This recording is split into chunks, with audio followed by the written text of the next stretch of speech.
doesn't behave. The Bible. It's been around in one form or another for 2,500 years or so, and by anyone's standards, it's had quite a run.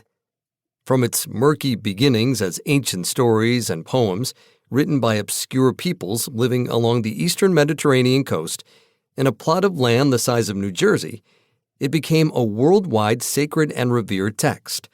The Holy Bible, the Word of God, read in hundreds of languages and dialects, the #1 best-selling book of all time, with billions of copies sold and 100 million more sold each year.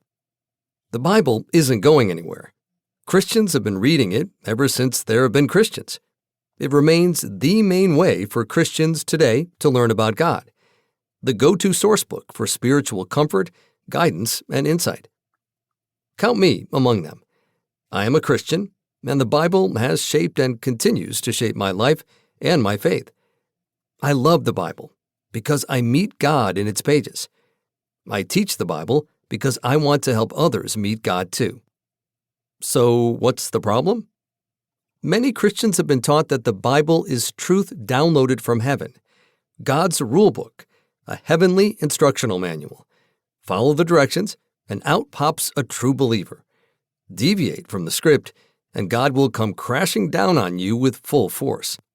If anyone challenges this view, the faithful are taught to defend the Bible against these anti-God attacks. Problem solved. That is, until you actually read the Bible. Then you see that this rulebook view of the Bible is like a knockoff Chanel handbag.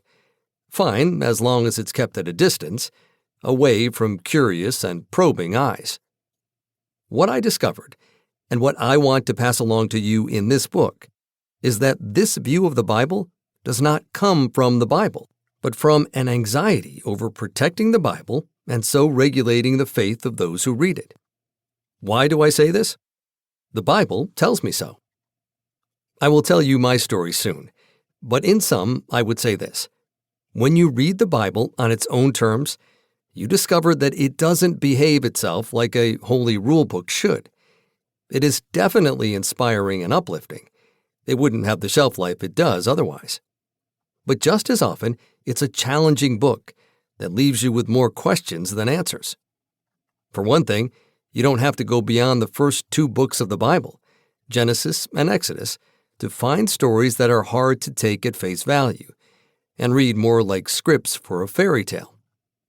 Adam and Eve, the 2 first humans, live in a garden paradise with not 1 but 2 magical trees, and lurking nearby is a talking serpent with an axe to grind.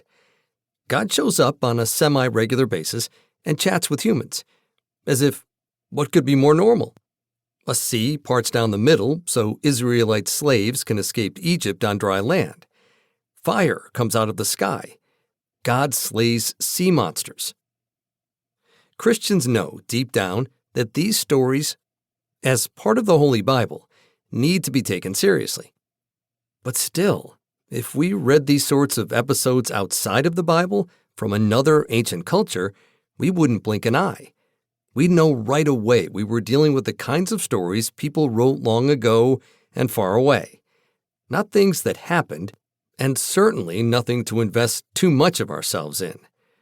Yet this stuff is in the Bible, the Holy Bible, the book that we are told gives the faithful, sure spiritual guidance and relays absolutely reliable information about God. It's not supposed to feel like Norse sagas or the Sci-Fi Channel.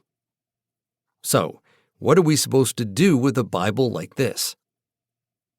Another challenging part for Christian readers who see the Bible as an unerring rulebook is the many laws God gave the Israelites on Mount Sinai, with Moses as the go-between. These laws are at the heart and center of Israel's story, the Old Testament, which makes up 3/4 of the Christian Bible. I will use the conventional Christian term Old Testament when talking about the sacred writings of the ancient Israelites, aka the Hebrew Bible or Tanakh, an acronym for the 3 sections of the Jewish Bible: Torah, 5 books of Moses, Nevi'im, prophets, and Ketuvim, writings. But for Christians, many of these laws... To keep listening to this audiobook, I've left you a link in the description so you can do it, at no cost thanks to Audible's 30-day free trial.